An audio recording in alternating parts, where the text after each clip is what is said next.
You looking for some Apple news? Let's get into it.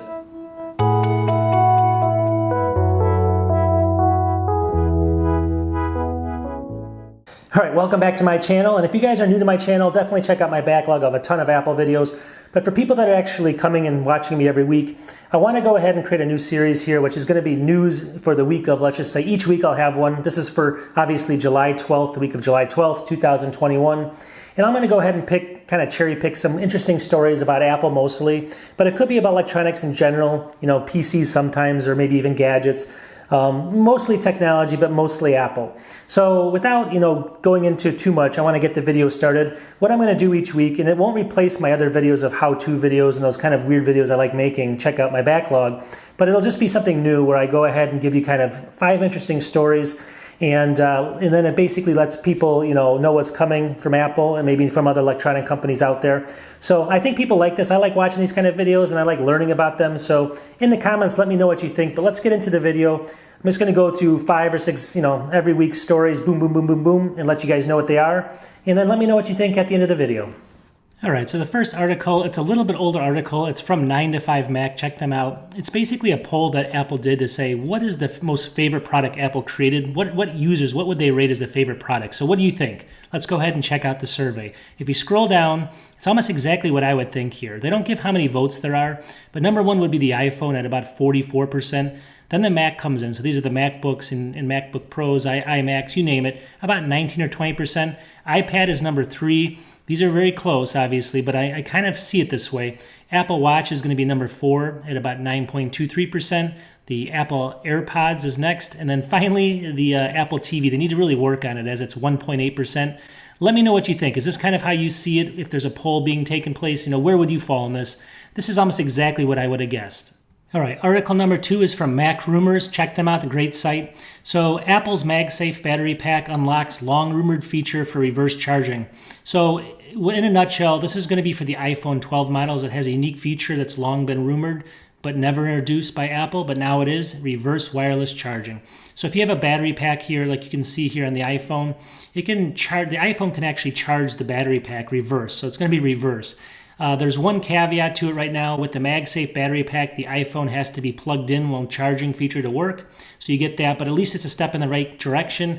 Let me know if you guys would use this and if it's even something that you would even consider buying. Article number 3 is by Mac Rumors also. And let me show you this chart. It's really interesting. So it says Mac shipments continue to rise amid surge in demand for PCs. Let's go down to this chart down here. This is the interesting part. Now these are, if you look at this chart here, this is going to be shipments are in thousands of units.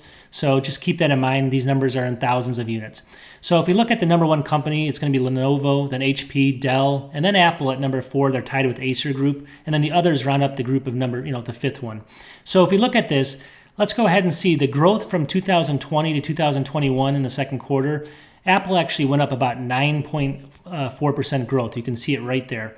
And they had about a 7.6% market share in 2020. The funny thing is their market share actually went down from 7.6 to 7.4 in 2021. So they have less market share, but they shipped a lot more units. You can see 5630, and that's again times 1,000. All the way to 6156 now. So they shipped a lot more units, but their market share went down. And that's because the total shipments of PC went from 73 million to 83 million from the quarter last year to this year. So a lot more PCs are being bought, but a lot more Apples, but they just lost a little bit of market share.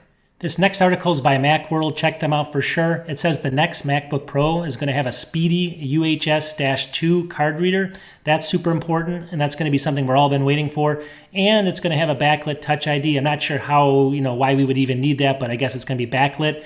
And this was reported, according to the article here, by, I can't pronounce his last name, but it's Luke Miami, or Miami, M-I-A-N-I. So he's got a great channel. Check him out on YouTube. He reported this, and at the end of the day, is that important or not, this backlit Touch ID? I don't think so. But this is actually really important for Mac users, is that card reader slot.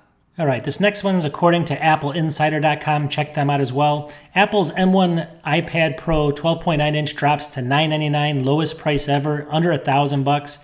So you can look down here. You can pick it up on Amazon. There's a $9.99 deal, delivers the lowest cost on this. At least that's what they're saying. I'm probably sure it was lower at one time, but maybe not. So go ahead and pick one of these up. This is by Apple Insider. They're just telling you that these prices are dropping, and this is a great time to buy one if you're looking for this, M1 iPad Pro. Not sure how good it's selling, but we'll find out soon. Apple never releases their numbers, but I think it's doing okay. All right, and the final article is by Apple Insider as well up here. So SetApp. So SetApp is something, if you're not familiar with it, I'll do a video on this actually, but you can sign up for SetApp for about $10 a month. And what it's going to do is it's going to give you a whole bunch of different applications. I think there's like 50 or 60, and you can use all of them. You can download all of them, and for that same $10 a month, they keep adding different apps. They just signed a partnership with YAC, Y-A-C, and they added 15 new remote workplace apps to their collection. So if you're interested in remote workplace, go ahead and check out SetApp, and you'll see that they added 15 new ones really focused on remote work. So if you think that's important, go ahead and check them out. Here are the 15 apps down here. You can see them right here. I'm just going to go ahead and you can kind of take a screenshot of this if you want to go ahead and take a look at it. But go ahead and check out the website of SetApp. I'll do a video on this coming up, and this is going to end this video. Let's go ahead and wrap it up. All right, what do you think? Do you guys like this idea? Is it up or down? Hopefully it's an up because, like I said, I like learning about new products and I like watching videos like this. It's not always so dry. You can find out some fun stuff, even if it's like stories that are kind of not that important or they're just kind of off-the-cuff stories. I'll try to find interesting stuff. I mean, this first one, obviously, you can argue if they're super interesting or not, but at least you'll learn something from them, and it's just stuff that I'm gathering from the internet. You can go out and find this stuff, obviously, yourself, but if you like watching these kind of videos, you can just sit back, relax, get some popcorn, and hopefully each week watch this. Let me know what you think, and again, hopefully you guys can give me the thumbs up on this and click the like button, and also subscribe if you're a new person. This will be hopefully a regular series. It helps me come up with ideas, and then also when I'm trying to research this stuff, I find other ideas from my other videos, so it's kind of a win-win for everyone. Let me know what you think if you guys hate it, though. For people that are new, though, you guys know I always have to do it. We'll talk to you soon. Peace.